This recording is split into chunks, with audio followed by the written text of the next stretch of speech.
Dia mengajarkan manusia apa yang tidak diketahuinya. Quran Surah Al-Alaq ayat 1-5. Itulah wahyu pertama yang turun ke bumi. 5 ayat yang kelak menjadi awal dari kitab suci terbesar dalam sejarah manusia. Setelah peristiwa itu, Rasulullah turun dari Gua Hira dengan tubuh gemetar. Hatinya berdebar. Langit malam terasa begitu luas. Beliau segera pulang ke rumahnya. Ketika sampai di rumah, beliau berkata kepada istrinya yang setia, Samiluni, selimuti aku, selimuti aku. Sayyidah Khadijah radhiyallahu anha menyelimuti beliau dengan penuh kasih. Setelah tubuh beliau lebih tenang, Rasulullah menceritakan apa yang baru saja terjadi. Beliau khawatir, namun Khadijah menenangkan beliau dengan kata-kata yang sangat indah. Demi Allah, Allah tidak akan pernah menghinakanmu.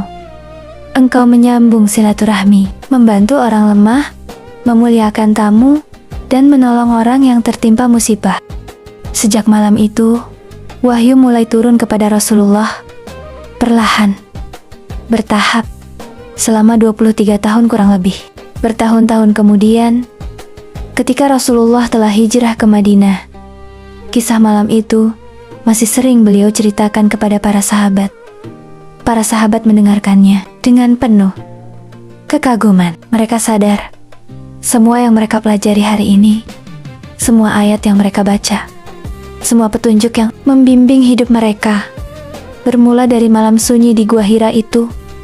Ramadan pun menjadi bulan yang sangat dimuliakan.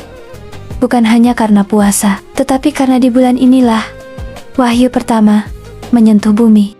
Di Madinah, setiap kali Ramadan tiba, Rasulullah semakin memperbanyak membaca Al-Quran. Dalam hadis disebutkan, Jibril menemui Rasulullah setiap malam di bulan Ramadan, lalu mereka saling membaca Al-Quran. Hadis riwayat Bukhari.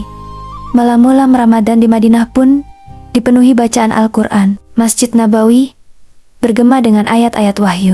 Para sahabat memahami satu hal yang sangat dalam. Kitab yang mereka baca itu bukan sekadar tulisan. Ia adalah wahyu yang pertama kali turun di Gua Hira pada malam Ramadan. Wahyu yang kemudian membimbing dunia dari sebuah gua kecil di Gunung Sunyi. Cahaya itu menyebar ke seluruh bumi, dan Madinah menjadi kota pertama yang menyaksikan cahaya itu tumbuh menjadi peradaban. Ramadan pun terus berjalan, bukan hanya sebagai bulan menahan lapar, tetapi sebagai bulan ketika manusia diingatkan kembali bahwa petunjuk hidup pernah turun dari langit, dan tugas manusia adalah membacanya, memahami,